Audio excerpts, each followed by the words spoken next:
to the 2015 April 29th Legal and Finance Committee for the City of Rapid City. The first order of business is the roll call and the termination of a quorum.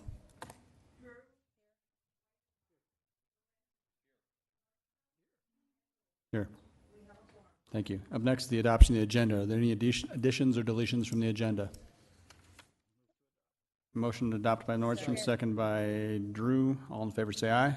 Opposed? We now have an agenda. Now is general public comment. Now is the time for members of the public, to discuss or express concerns to the council on any issue not currently on the agenda. Action will not be taken at the meeting on any issue not on the agenda, except for placement on the agenda by unanimous vote of the council members present. I currently have no speaker request forms for general public comment. Does anybody wish to speak on anything that's not currently on the agenda? Seeing none, I'll move on to consent items numbers 1 through 15. Open public comment on items numbers 1 through 15. I currently have no speaker request forms for items 1 through 15 on the consent calendar. Does anybody wish to speak on any of those items? I'm going to close public comment on those items and now move to the council members to see if there's anything they want to remove from the separate consideration. Councilwoman Darla Drew. Number 3. Item number 3, okay. Anybody else? Entertain a motion to approve the balance exclusive of item number 3. Motion by Laurenti, second by Nordstrom for items 1 through 15, exclusive of item number 3. All in favor say aye. Aye. Opposed? Motion carries. Item number 3 is approved capital plan for government buildings and fire and emergency services for April 2015. Darla Drew? Done. Okay. That's the green lights for. Okay. Oh, there we go. There we go. Right. Okay, I have a question for Chief Multivern, if I could, please. Mr. Multivern? I saw on the report requesting funds for next year that you needed funding for communications towers. Is that correct? Does that mean one tower? I mean, it looked like a very small amount for communications towers, so it's just one tower? Go ahead. Yes? Okay, Sorry. thank you. Sorry, I didn't realize they had that much power. Yeah. And I'll allow the finance officer to weigh in, but this is kind of a funding package. It's going to take, I believe, 5 years, and it was a communications upgrade we did to our overall system for the community. We had some areas in the downtown core below Skyline. There's kind of a shadowing effect, and also out in the eastern portion of the city where we were having some coverage issues for police and fire, and we would get into buildings and not have portable radio coverage. So we did some upgrades to the system, which allowed for better coverage, penetration into those buildings, especially concrete steel buildings. So this is an ongoing, about a 5-year thing, and we're experiencing a better radio coverage because of those improvements. I just thought that the amount seemed kind of insufficient, so I just wanted to have you, clarify what was going on there. Take that times 5 and see if you feel better then. Okay, thank you. That's it. Spend. Chairman recognizes City Finance Officer. Thank you, Mr. Chair. In addition, I believe the county picked up some of that cost as well because it's a joint tower. Thank you, ma'am. Any further discussion on item number 3? I do not currently have a motion. Move to approve. Motion approved by Nordstrom, second by Laurenti. Any further discussion? All in favor say aye. Aye. Opposed? Motion carries. We're now on to non-consent items 16 through 24. I'm going to open public comment on that time period. If anybody wishes to speak on those items, you can fill out a speaker request form over there and hand it to the Maggie, please. Okay, we're going to go to item number 17, Mr. Jordan Mason. I believe you know the drill, sir. Thank you, Chairman. Name's Jordan Mason. Address is 4021 Lakeview Drive, number 3. I'm here to discuss ordinance 6046, and Mr. Wallstrom, he was going to join me. Unfortunately, he is in Washington, D.C., working with our U.S. Congress, dealing with appointments today. I am here to encourage that the council stop in your actions, specifically in dealing with the replacement or refurbishment of the Rushmore Plaza Civic Center. Again, to note that the vote was taken, and 61% of the public said that they did not want to see that happen. Specifically in the ordinance under Rapid City Municipal Code 3.16.070, Section A, Subsection 2, Subsection D, it states that it is anticipated, and I do apologize, the phone went off. I'm sorry. It is anticipated the beginning with the plan starting in 2017, you're going to replace or refurbish the Rushmore Plaza Civic Center, and then in addition, you're saying that you're going to circumvent the Citizen Advisory Committee starting in 2017. And that's still actually in the ordinance. You're free to look it up online. But I do think that that is kind of flying in the face of what the citizens asked. In addition, the whole point of this ordinance is in some ways to roll this back. But with that still in place, I think it would be appropriate that this committee and the council discuss that, and especially in light of the election season, so citizens have a right to know who is or who is not going to represent their constituent concerns. Thank you. Thank you, Mr. Mason. Up next, we'll be going to Jill Haskell on item number 22. Ma'am, if you'd step to the podium and identify yourself. You have 3 minutes. I forgot to time Mr. Mason, but he knows the drill pretty well. So, my name is Jill Haskell. I live at 1022 Alma Street. I'm a homeowner here in Rapid City. And what I would like to, in my 3 minutes address today, is the letter from the Black Hills Home Builders Association that went out to the mayor and to the city council members. I just want to say that the soils testing that the Black Hills Home Builders is saying, what they're saying in here is that they support entirely deleting all soils testing sections within the 2012 code. And their reasons in here seem very absurd to me for a person that just lost her home and has been in a lawsuit for 3 years, and it all could have been avoided had we known about the expansive soils. One of the things that they say here is that I think the letter is kind of flattering to you in complimenting you about your awareness of affordable housing and how the added cost can put the American dream out of the reach of families and individuals. Well, I did lose my American dream. My home was totally destroyed and been in a lawsuit for 3 years, and it all could have been avoided. This issue, I was told by a member of the city, has come up like 30 years ago even, and it still hasn't been dealt with. And other states around us have got mandatory soils testing. This is extremely important, and it seems to me that the cost that they're alluding to here, $1,000 to $3,000 to test the soil, you know it's going to be passed on to the homeowner anyway. You spread that out over a 30-year mortgage, it's absolutely nothing. The value of my home went from $380,000 to $69,000, and that was including the cost of the lot. So you can kind of see with the destruction that was caused there, the bill to fix it was $177,000. So they're alluding to the fact that $1,000 to $3,000 is a lot of money. It's absolutely nothing when you put that in the beginning of the home. And I think that it'd be as ridiculous as leaving the shingles off of a house to save costs. Affordable housing, you still have to make sure that the home is safe for the homeowner, the taxpayer. So I just wanted to say that there's a lot of money. Once the house is destroyed by this, the cost to fix it is absolutely outrageous. It can't be done by most people. And I think that we need a geotech engineer. It's the only true way to tell if a soil is expansive or not. I wasn't told anything about expansive soils when my house was built and lost the whole thing. So I urge you, there's lawsuits all over Rapid City because of these expansive soils. And I urge you to please make it mandatory for soils tests on every lot and every home that's sold. Thank you. thank you, ma'am. Up next, we'll go to Mr. Mike Whalen on the same item, number 22. Sir, you have 3 minutes. If you please identify yourself for the record. Thank you. I will. My name is Michael Whalen. I'm a local attorney and also a resident here in Rapid City. I've represented several people with regards to this problem, this expansive soil. I come here to speak in favor of the amendment. The amendment is a compromise. What's not a compromise is the fact that since 1972, it's been a well-known geological fact that there are at least 5 different expansive soils in Rapid City, particularly located in southeast Rapid City. Those 5 soils can be identified by a $20 geologic map. I think that you've already heard enough from me. I think this is the 6th time that I've visited with someone with regards to one of these hearings. Nonetheless, I want to point out something, that since 1993, South Dakota legislature has identified expansive soils as a hazardous condition requiring a disclosure under SDCL 43-4-44. It's not optional. And yet it keeps getting, especially on resale, generally ignored. There are hundreds of homes that are affected by these expansive soils, hundreds of homes that have been built, and hundreds of homes that will be built.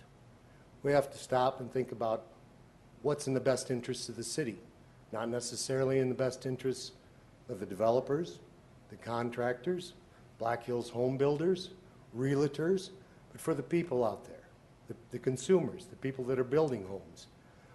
Where does your allegiance lie? To the people of the city or to these others' interests? I'm here cutting my own throat. I've got people lined up who want me to represent them in litigation. That's not what it's about. It's about young people starting out with homes. It's about people who are retired. How many Jill Haskells, Joe Engleharts, how many Dave Korskis have to come up here and tell you the same sad story about losing their home and incurring unbelievable amounts of money to try and fix their home or having to turn around and sell it for salvage value. This also affects your tax base. Please pass this ordinance. It's been long overdue, decades overdue. Thank you. Thank you, Mr. Whalen. I have no further speaker request forms on items 16 through 24. Does anybody wish to speak on any of those items? None appearing. I'm going to close public comment on those items and now move on to consideration of each individual item. Item number 16 is approve the application for sidewalk vending license for Laura Fatinsky, doing business as the Coffee Peddler. Motion approved by Drew, second by Nordstrom. Any further discussion? All in favor say aye. Aye. Opposed? Motion carries. Item number 17 is introduction and first reading of 6046, separating the city's vision capital improvement accounts into separate funds by amending Chapter 3.16 of the Rapid City Municipal Code. Chair recognizes Alderman Ron Weifenbach. Thank you, Mr. Chair. And my understanding that I have to make a motion here, so I'm going to move to send to the council without recommendation. Motion to send without council recommendation. Sir, you still have the floor. And I appreciated rehearing this thing, and it's been brought to light some of the things that are in this ordinance that probably don't meet the spirit of what I was intending to do either. So, but I think at this point it can't be amended or anything. I'll ask the legal counsel if Joel that's... Andine. That's correct. Since it was smoked out of committee, it needs to be brought to the council. But if there's additional changes that the council wants, then on Monday night, you could certainly direct that prior to second reading. You could either continue first reading and bring forward and direct that my office prepare additional amendments at that time, or you could take it to second reading and ask that it be amended for second reading. Okay, thank you, Mr. Lundin. And with that in mind, I'll yield the floor. Okay. Motion is to move to council without recommendation. Is there any further discussion? None appearing. All in favor say aye. Aye. Opposed? Motion carries. Item number 18 is introduction and first reading of ordinance 6048, an ordinance to revise the membership and procedures of the Capital Improvements Committee by amending section 3.16.090 of the Rapid City Municipal Code. Move to approve. Motion approved by Nordstrom, second by Laurenti. Any further discussion? All in favor say aye. Aye. Opposed? Motion carries. Item number 19 is the second reading and recommendation of ordinance 6047 regarding supplemental appropriation number 2 for 2015. Motion by Laurenti, second by Nordstrom. Any further discussion? All in favor say aye. Aye. Opposed? Motion carries. Item number 20 is introduction and first reading of ordinance 6009 to adopt a 2012 International Residential Code by amending Chapter 15.13 of the Rapid City Municipal Code. Second. Motion to continue by Nordstrom for 2 weeks. Next, Legal and Finance, I assume? Second. Yes. And so the next Legal and Finance Committee, which would be, what date is that, Maggie? Do we know? May 11th. Okay, May 11th. Chair recognizes Alderman Ron Weifenbach. That was second by Drew, pardon me. Chair recognizes Alderman Ron Weifenbach. Thank you, Mr. Chair, and I'll support the continuation, and I appreciate Ms. Haskell and Mr. Whalen coming to this meeting today. And I know you've been here and been here and been here, and you find that the wheels of change sometimes, even though they make a lot of sense, take a little bit of time. So I think that we're moving in the right direction, and I think there's some of the council people that want to gather some more information.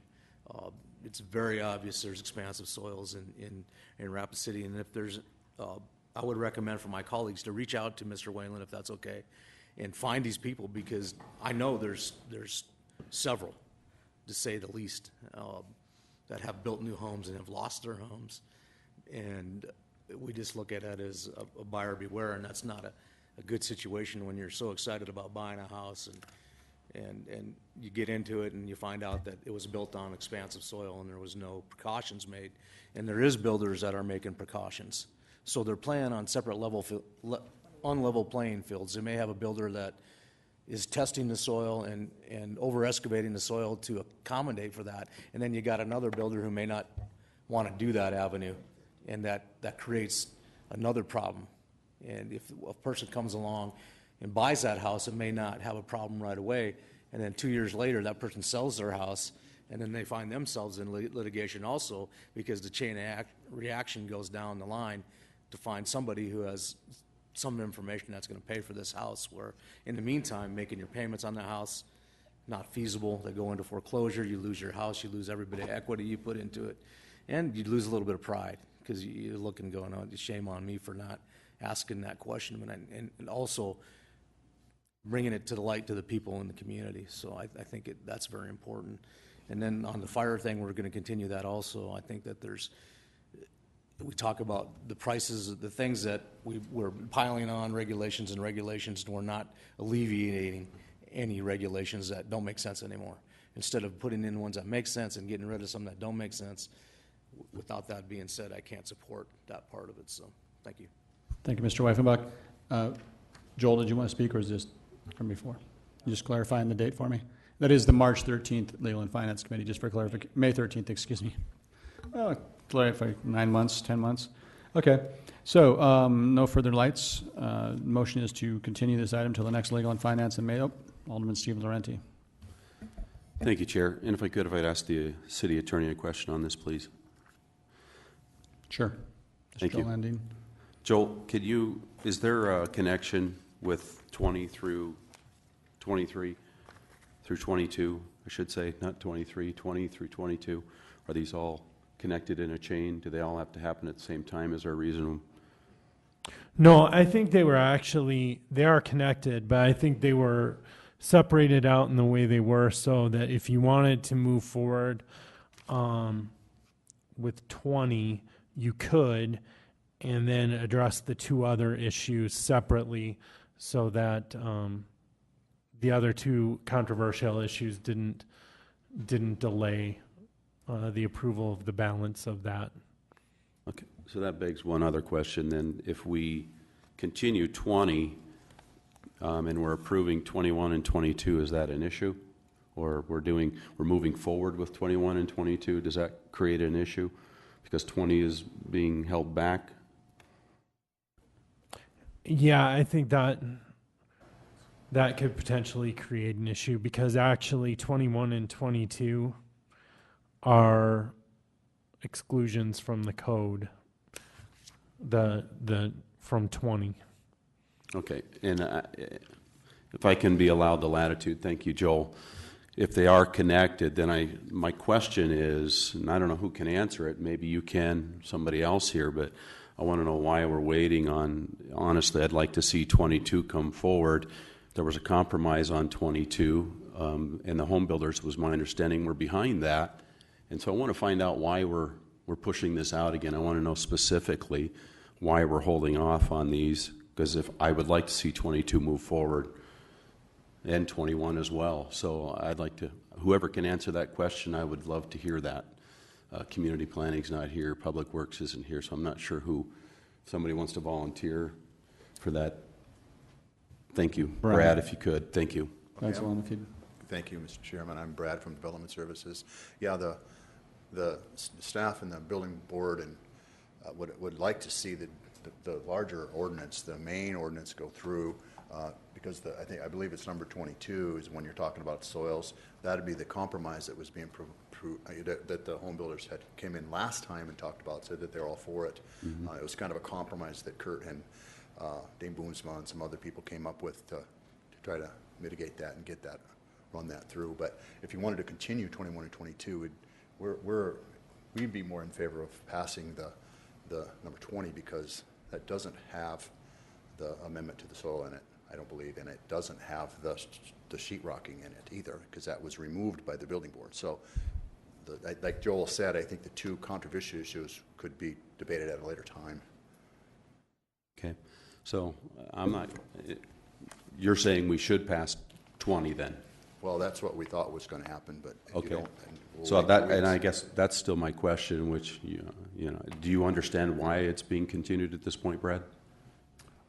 I don't know. I thought we had Carla work on these to separate those out so that you could debate those controversial things on a separate podium that day, whatever day that was. So. All right, Yeah. Brad, I appreciate it. At this point, I'm not going to support continuing item 20 unless there's some sort of answer, some clarification as to why we're continuing, because it doesn't make any sense to me. We haven't even had first reading. If there are things that are not clear, then let's iron them out before we do the final second reading. Otherwise, I think it would be I think we need to move forward and at least get it to first reading so that we can hammer out some of the questions that the rest of the council might have at the next council meeting. I yield the floor. Thank you. Chair recognizes Richie Nordstrom. Thank you, Mr. Chair. Excuse me. With that new information coming forward with Mr. Solon presented, I'm very okay with supporting going ahead with a first reading rather than continuing it. But specifically, I do have more questions on 21 and 22. So if staff is more comfortable about issues with, with the process moving forward on number 20, let's do it. Let's move it forward. Thank you. Steve Laurenti. I'd like to offer a substitute motion then to approve item 20. Second.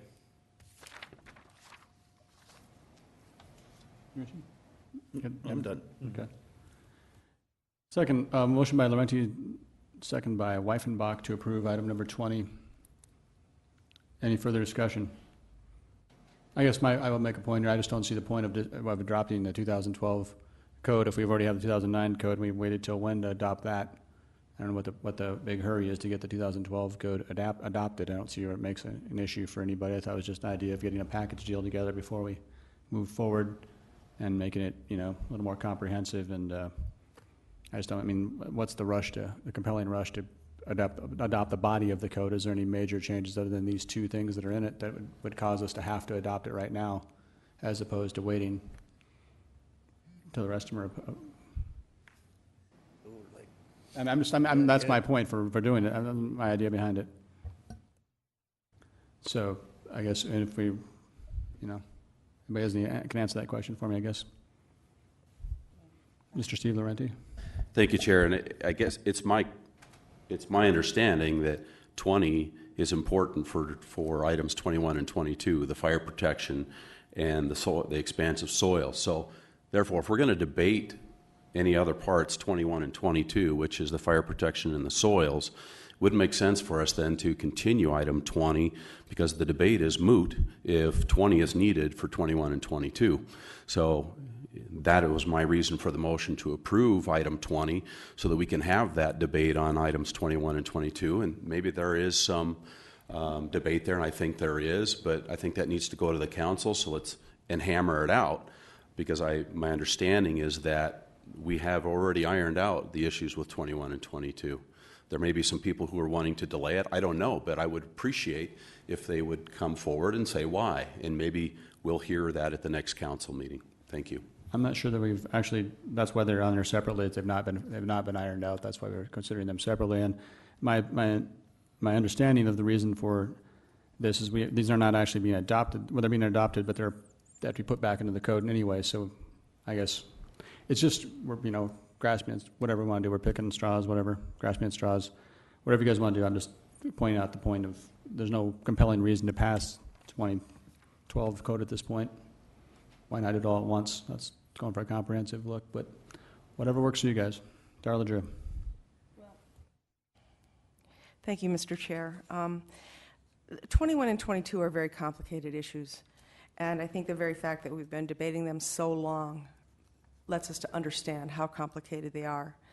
As a person that's still looking at my first year on the council, I simply need more information, and I think there's other people here that do too, before we make a decision on these two ordinances. And in speaking with developers and realtors, there's a lot of different finger pointing going on, and I would just like to get some more information so that I could make a better decision and I think we need to continue those two for at least a couple weeks. Thank you, Mr. Drew. Up next, Ron Weifenbach. Thank you, Mr. Chair. I can vote too if anybody wants to vote, but I've already told you my position on it. I will support the amendment for the soils testing because I think it puts everybody on a level playing field, and it addresses an issue that's been an ongoing issue for several years, and nobody can hide that issue. I will not support the fire protection issue until we come forward with something that says, we're going to add on or we're going to take away from here and start compromising back and forth. I've asked for that. I haven't seen it. That's where I'm at with it. So I'll be specific. So whatever way you guys want to go, I'm fine. Thank you. Current motion is to pass first reading of 2012, to adopt the 2012 code, the body of 2012 code. Excuse me, Steve Durante. Thank you, Chair. If I could get an answer, if we pass item 20 and let's just say expansive soils gets also moved forward to the council, we have two readings we have to go through. So we're looking at not only the next council meeting, but the following council meeting. So, to addressing Darla Drew's concerns, I think we have plenty of time during the first and second readings to hammer out some of the differences. And if we can't, then we continue it. But to continue it up front just does not make sense, especially since there were some compromises already made on the expansive soils, and I thought we were ready to go on that. And so I would like to see these move forward. Let's debate the issues. We have plenty of time because we have two readings to go, and I'm hoping we can get that done as we're getting the business done, rather than delaying it without any clear reason as to why we're delaying it. So thank you. Okay, current motion is to adopt for approval of number 20. Any further discussion? All in favor say aye. Aye. Opposed? Motion carries. Item number 21 is introduction and first reading of ordinance 6049 to amend provisions in the International Residential Code to address fire protection of floors by amending section 15.13.280 of the Rapids Municipal Code. Richie Nordstrom? Yeah, we got the light on. Mr. Chair, if I may, this one I really need a little more time to work on, so could I ask for a continuation for 2 weeks on that to the May 13th meeting? May 13th. Did you have a second on that? We had a motion to approve, but do we have a second for the motion to approve? Okay, no, we have no motion. Now we have another motion to continue to the May 13th Legal and Finance Committee. If it's appropriate, I'll make that as a substitute motion. There's no motion on the floor, so it's the motion. Okay. I'll make that a motion by Nordstrom, second by Drew. And if I may. Richie, you still have the floor. If I may, I just received a lot of information last night in an email. I got to read through most of it, but there's several points in there that I need more clarification on, and so if I can ask for, not right now as Chief, but later on, if I can visit with you about some of the points that you've pointed out within that PowerPoint presentation. I'd sure appreciate it. And the other part of it is if there is some opportunities to look at for addressing some of the concerns for the costs that are going to be added on, and if there's some trade-offs we can look at in that area, I just need to visit with you about that. And I don't have any questions for you, Chief, so thank you. You're welcome. Chair will recognize more. Mike Multivorn, Fire Chief. Thank you. In reference to Richie, your comments there, what we're prepared to do today is do a technical presentation from Assistant Chief Billings to answer perhaps some of your questions, but for the benefit of the entire committee to put our position out there for you, which if it is continued today, you could take the information presented by Chief Billings today and basically chew on that. And then if you have any follow-up questions or subsequent questions for us, the next couple of weeks would be available for that too. So I'll leave that up to you if you'd like that presentation or not. Thank you. Chair recognizes Steve Laurenti. Thank you, Chair. And if I could ask Chief Maltaverne a question on this as well, please. Absolutely. Mr. Maltaverne. Chief, if you would, please. Have you received some feedback from Black Hills Home Builders on this particular issue? I mean, where are we at right now as far as, I understand there's not some compromise, at least that's been floated out there. Is that the case? What's your feeling on this as far as your understanding, if you would? I don't believe there's a lot of room for compromise. I know we've come forward with a number of different ways to protect the space that's in question in the floor space, and I can certainly put Tim up there if you'd like to ask him any technical questions, but really it's down to whether we sheetrock that space or not. It's a very small piece of the code that we feel very passionate about, and I think we have the technical background to justify why that space should be protected. One last question, Chief, and maybe this is going to be whether I go any further with you, but will this presentation deal with why you're bringing this forward now? Do we have some statistical, do we have data in Rapid City that supports this change in the building code? Well, keep in mind that the code doesn't originate in Rapid City. It originates on a national stage. Right. And then we're left with the 2012 code, whether we want to adopt it or not. And our recommendation would be that we would adopt it in its entirety. It's certainly reference to the fire protection portions of it. So the fact that Rapid City and our local home builders are choosing to exclude a portion of that code, and from our position, it's already been adopted nationally with the National Association of Home Builders having a seat at that table when that code was developed. Our position is let's take the code the way it is. Okay, so. And so, yes, we do have, again, a presentation prepared that speaks to the issues. Okay. If I might. I'm going to yield the floor. I'll wait for the presentation. I was just going to say, part of this is at the request of the home builders because they hadn't had time they had information from Mr. Billings last night, and we extended the courtesy of a continuation to him as when he wasn't able to make the meeting, so we were just trying to do that to extend the same courtesy to them as well. I think that was part of the motivation for Mr. Nordstrom's motion. Probably should have stayed that up front, I guess. But anyway, so it's up to you, Mr. Billings, if you want to do your presentation now, if you want to do it when we're going to vote on it, it's up to you. I would love to do the presentation. And I'd like to listen to it. So never miss an opportunity. But all right, thank you. Thank you. And just to add on to Chief Maltaverne's comments a little bit, and working with the Black Hills Home Builders, over the last couple of weeks we've worked on a number of options, and I've not taken the opportunity yet to visit with my friends at the Home Builders to be able to go over those. So they're not aware of some of those pieces that may be an option to what we're looking at here as well. So we are still in the work in progress, so to speak. This little presentation won't take very long, but it does cut to the root of why we're not in a position to support this particular amendment to omit the protection of floor assemblies. And if I have control. There we go. This is the actual section of the code. It's just 501.3. The 2012 edition is the first edition it was introduced into, and that was introduced as a result of a change in the codes over the last couple of years and with the use of fire sprinkler protection, but we'll get into more of that a little bit later.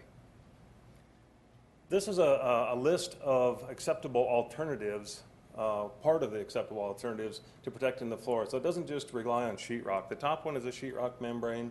The second one down is a mineral wool insulation material. There's various ways to protect the structural components, which are TJI type of joists, similar to what I have in my hand here, which are a composite or engineered material. And as you see, I'm not going to go through each one of these, but there are a number of different acceptable alternatives to using sheetrock to address this particular section. And I just received in the mail this morning another product that I think that may be even less expensive and more suitable for some of the protective features to make it a little bit easier to meet this criteria. We're still reviewing that. Here's the issue. Modern construction and fire. Modern or lightweight construction, as we refer to it today, I like to refer to it as high-performance construction.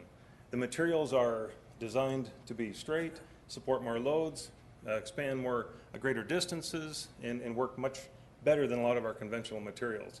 That's compared to what we refer to as legacy construction, the old dimensional type material, 2x4, 2x6, 2x10, 2x12, heavy materials. And then we'll talk a little bit about the fire effects on the structure and how it impacts that. And then lastly, the residential fire environment of today. There's a lot of pieces that come into this. As Councilperson Druce identified, it's a complicated issue. The definition of lightweight construction, it's important to understand this. Lightweight construction does not derive its strength from its size. Its strength is obtained from multiple members. This is engineered materials. And so those members are in tension and compression, meaning they're working with and opposing each other, just as this little piece of truss I've set up here at the front of the dais. Additionally, the strength of the individual structural member is dependent upon the sum of the total, meaning it's like a series of dominoes or pickup sticks. You pull one out and it falls down. And so the engineered materials are very, very good materials. They're just not intended to withstand fire conditions well. In residential construction, legacy construction, as I noted a little bit ago, it's full-size lumber, it's mass, it's heavy material. We used tighter spacing in most cases. They used fixed fasteners, nails, bolts, heavy screws, and you had rafters and timber beams of the past. That's all massive material and heavy fasteners, which resisted fire very well. It lasted much longer under a fire currents than today's construction. Lightweight construction, or otherwise referred to as high-performance construction, we have a lot of small-sized components. It's about, in some cases, about a third of the woody material that you would otherwise have within a structure, within a structural component. So there's a minimal amount of safety designed into the systems. They're designed very well, but they're designed to a specific parameter and a given weight load. They use gusset plates. If you look at this truss up here in front of us, the little shiny steel plates, those are gusset plates that protrude into that wood about 3/8 of an inch roughly. It varies on the size, but that's what holds that together. In this particular case with a TGI or other engineered products, they use a glue material. This is all laminated materials or oriented strand board that comes together. It's the glues that hold it together versus the nails and bolts and so forth. And we have trusses and engineered beams, which is the example up front. And we have a lot of other composite materials that are used to make the envelope of the home, which is our vinyl and all-weather type materials, which contribute as well. The lightweight construction by the numbers. Most, greater than 60% of the roof or floor assemblies since the 90s have been lightweight type materials, truss assemblies and TGIs and so forth. Using Underwriter Laboratories as one of our sources, the floor system observations, and really, if you go down through those observations, I'm not going to detail those out, but if you look at LW, which is lightweight versus legacy, all of those numbers are significantly lower, meaning the fire has an opportunity to impinge upon those components and protrude and affect that in a much shorter time frame. The one that's most concerning to us in the fire service, from a life safety standpoint from the public as well as ourselves, is the average time to structural failure. Keeping that structure intact is incredibly important to allow us to effect rescue, to offer suppression activities, and more importantly, so the occupants have time to get out. If you look at legacy construction, heavy type materials, the average failure time of a floor assembly is about 18 minutes. That's a pretty long period of time. Lightweight construction, average time is about 6 minutes. And so you can see that there's not much time to work with in there. One of the critical pieces of the 6-minute time frame is simply that within that 6 minutes, and that's from the start of the fire. So we usually arrive on scene in 4 to 6 minutes from our stations here in the city of Rapid City, which is at the time that most of these are not safe to enter. Just a conventional piece, just to give a brief description. Lightweight construction, 2x3s, 3/8 or 7/16 material in the middle. This is just another example of different forms of engineered TGIs. This is pre-cut for lightweight material to allow HVAC, heating and ventilation components, as well as electrical and so forth. Just given examples of floor structures. These aren't examples of bad structures. These are examples of very good construction practices and very good materials. Just remember, they don't react well with fire. Conventional old materials, old houses that are being torn down are heavy, old, a lot of clear material, a lot of very quality old lumber. Gusset plates, typical in most of our structures, either floor truss assemblies or ceiling trusses or roof trusses. A typical floor truss assembly example, which is similar to the one I have in front of you. Each one of those metal plates, once fire imposes on those, they begin to heat and char and fall out, allowing that floor assembly to become weakened. Just simply OSB or oriented strand board. If you look closely at it, that's about 11 little pieces of wood that are simply oriented opposed to each other and glued together. They're strong and it reacts very well in every event except fire. And these are just a series of examples. Yeah, I think I confused it. Just a couple of examples of what we have in our floor structures. We end up not only with a lightweight construction, but multiple penetrations to augment electrical and plumbing and so forth within a structure, which also lends to voids which weaken that floor assembly. Now you deal with the fire environment itself. Synthetic materials, if you look around us even in this room, the chairs you're sitting on, the curtains behind you, the floor coverings, most of the chairs out here, they're a synthetic material. Synthetics are typically a hydrocarbon or oil-based product. And so what we see today is we have increased damage, we have rapid fire development, and increased smoke development due to most of these materials that we surround ourselves with. The room furnishings are very much like the structures, that they're a high-performance material. They do everything we want it to very well, and it's very inexpensive, but they cause us problems. Here's where the critical part is with this as it relates to it. Time it takes for a room to burst into flames, or as we refer to it, a flashover scenario, legacy furnishings took about 4.5 minutes, roughly. Modern furnishings are about 2 minutes, approximately. That's not very much time. Today's furnishings contribute to those fires, where they're getting bigger, they're faster than we've ever seen before. And that's continuing to compromise that problem. So if you have a fire that's growing faster at a greater rate and impacting this floor assembly, we've lessened our time to be effective or have the ability to evacuate the structure as well as affect our suppression or rescue activities. The issue is that it's not the lightweight construction. The concern again is what happens when fire impinges upon the lightweight construction. We're not bashing the homes that are being built today. They're very quality products. We're fortunate here in the city to have many quality builders. It's just simply the environment that they operate within, that the structures are built within. I like to compare it to a modern high-performance car. Many of us love high-performance vehicles. A good Corvette performs very well on a dry, smooth, aggregate or asphalt or concrete surface. Doesn't perform well outside of those parameters. It isn't any different than our construction materials today.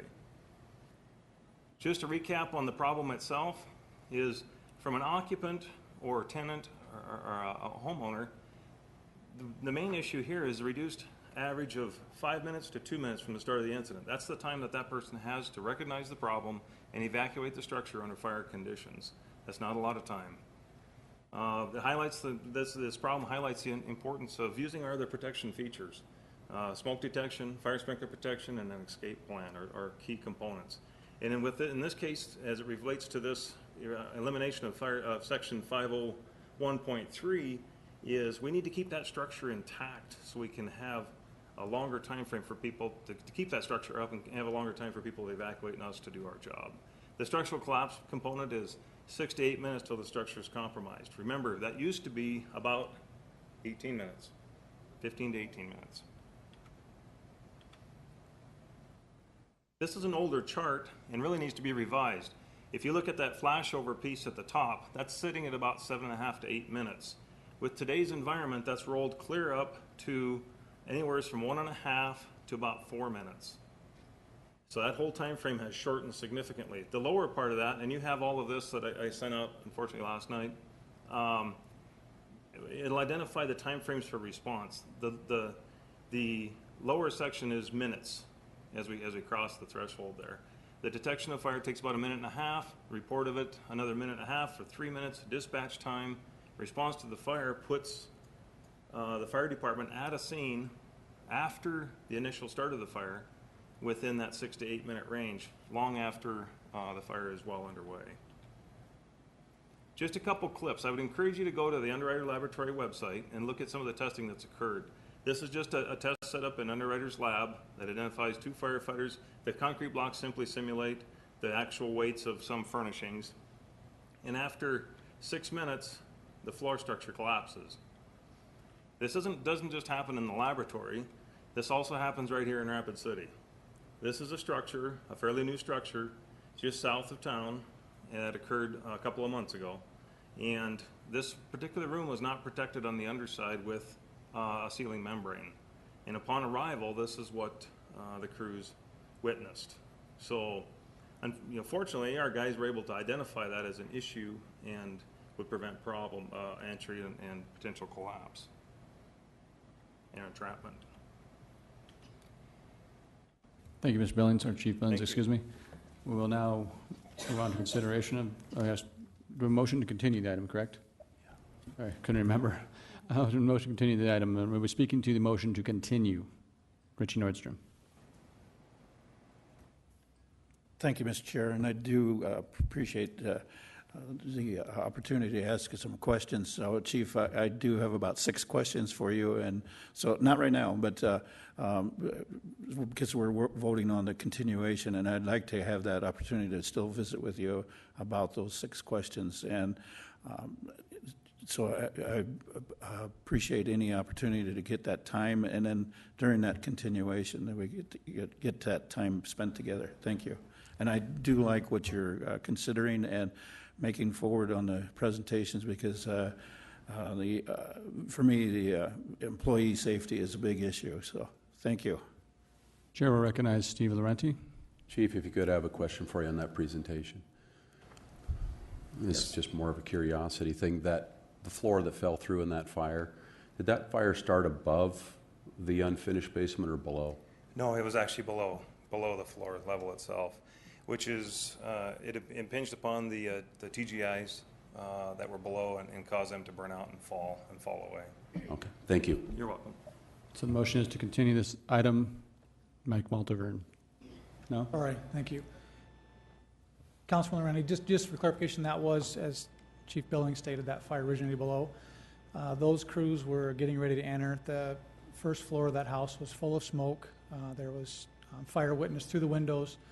The on-scene incident commander went up to check conditions, looked in the window, and something didn't look right. There was fire blowing through the floor, and he realized there was a hole.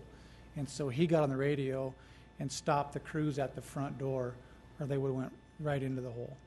And just for, I guess, for sake of what we're talking about in reference to that example, in the last 4.5 years, we've had 3 Rapid City firefighters go through floors. And when that happens, that suspends all firefighting, and we switch from a firefighting mode into a self-rescue mode, and we have to get our employees out. So this is a real problem in Rapid City, and it's putting firefighters' risks certainly higher than they normally are in those conditions. And that's at the root of the problem for us. Is one of the issues is firefighter safety after, hopefully, the occupants of the home are able to escape. So anyway, just a little more on what your question related to. Thank you. Once again, the motion is to continue. Anybody have anything to speak about the continuance of this item? I do. Chair, okay. Steve Laurenti. Thank you, Chair, and thank you, Chief, for that clarification. That helps, actually. I have a question about why we're continuing. Who has questions? Who's not clear about what are we waiting for since we're continuing it? That's my question. Cheryl, if somebody can answer that. I think Cheryl Bettman from the Black Hills Home Builders might be able to answer that, or Ross. So when you step to the podium, please, ma'am, identify yourself. Once again, I believe the home builders received this information last night, and that's why they were asking for a continuation. We did just receive this information last evening. We have a lot of builders not available that I couldn't get the information to them to get people here today. The other thing is we were under the understanding that we were going to be able to maybe work with the fire department and have a meeting, and that was never taken care of. Like I said, we received this information only last night. And so our reason for asking for the continuance is to review this information, the appropriate people, our board and the builders, and to hopefully work together to come up with a solution that would be appropriate, because we as builders, of course, want our homeowners to be safe. So that's our reason for the request. I have a question for the representatives from the Black Hills Home Builders, Absolutely. if I could, please. This item's been on the agenda, if I'm correct, since for as long as, so has the expansive soils.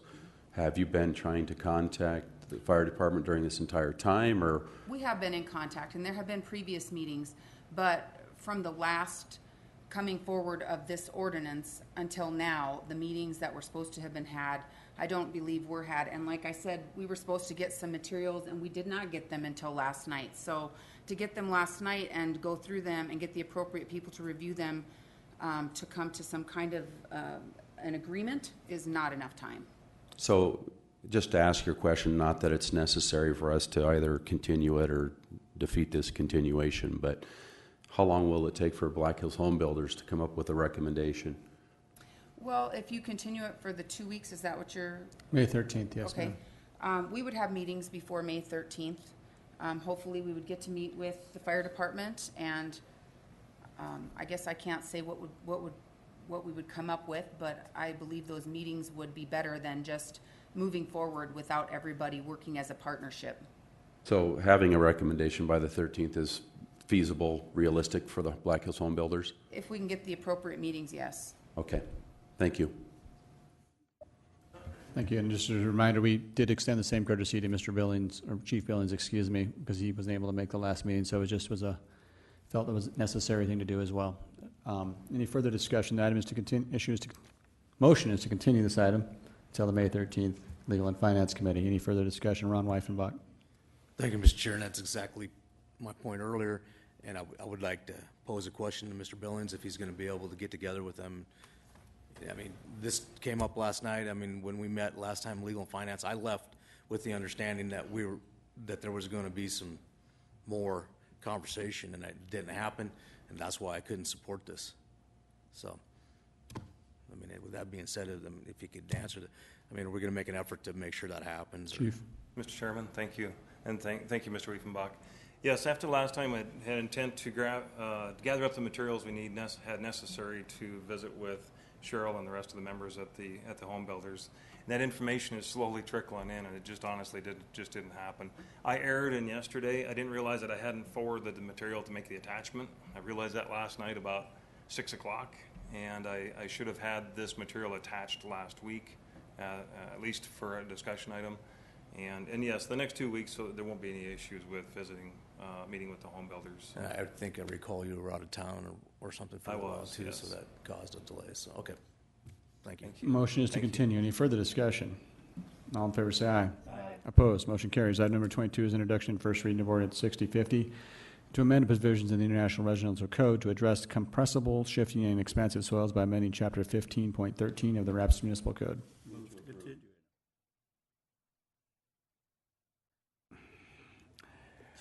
Who's going to push the button? Chair, we have simultaneous motions. I'm not sure how to dispose of that, so. Richie Nordstrom. Thank you, Mr. Chair. I'll move to continue to the May 13th meeting. Motion is to continue to the May 13th meeting. Do we have any second for that motion? Second. Second by Drew. If I may, Mr. You have Chairman. the floor. To expedite the process here, it's pretty much the same questions that are going to be coming up with the council questions that were asked about, a week and a half ago. And it has to do with bringing in some more expertise and talent that can give us some more information on this. There's the engineers from the School of Mines. There's probably some local engineers that give us some supplemental information. And then I was also interested in bringing in information from the USGS as well to have them give us a presentation on this. But I do want to make sure or make assurances to the folks that are having the issues. I've personally experienced something very similar to what you have done with the expansive soils, and that is the reason why I'm really leaning strongly in favor of supporting this amendment. But I still need some technical information and some expertise information, so that's why I'm asking for the continuation. Mr. Steve Laurenti. Thank you, Chair. and I'm just a little perplexed about those comments, but in general, we had a engineer here at the last council meeting who said that they spoke with the home builders, and the home builders signed off on the compromise that is in this particular amendment. So I'm not understanding what other experts we need. The people who are most directly affected are already on board with this, especially the people who are mostly affected, which is the homeowners. A continuation doesn't make any sense because we've heard all of the experts already. To have more experts tell us the same thing that we've already heard some experts tell us is redundant. It doesn't make sense for us to continue this item when we have 2 readings left still at the regular council meetings to move this item to a final approval if that ends up being it. So I don't understand what can be done in a continuation that can't be done in 2 readings that we still have to do at the council level. So I will not support continuing this item. And motion is to continue. Any further discussion? All in favor say aye. Aye. Opposed? No. Motion carries with 2 noes. One from Drew and Laurenti. Oh, you're a no? Oh, so motion fails with 3 to 2. Yeah, three noes. Laurenti, Drew, and Weifenbach. Chair recognizes Ron Weifenbach. I'll move to approve. Second. Moved approved by Weifenbach, second by Laurenti. Chair recognizes Richie Nordstrom. Thank you, Mr. Chair. And I'll reiterate the question again, or the request is to bring in some experts from the field that have some knowledge and some background information on this. If they can come to the next council meeting to give this presentation, I can support them moving forward, but I just need a lot more information on this. Thank you. Chair, okay, the motion is to approve first reading. All in favor say aye. Aye. Opposed? Aye. Motion carries 4-1 with chair voting no. Okay, up next is item number 23, a second reading and recommendation of ordinance 6013, a permit for hobby beekeeping in residential areas by amending section 17.04, .035, 17.08020, and 17.10020 of the Rapids Municipal Code. Move to approve. Motion approved by Laurenti, second by Drew. All in favor say aye. Aye. Opposed? Motion carries. Item number 24, second reading and recommendation of ordinance 6010 to regulate hobby beekeeping by adopting chapter 6.20 of the Rapids Municipal Code.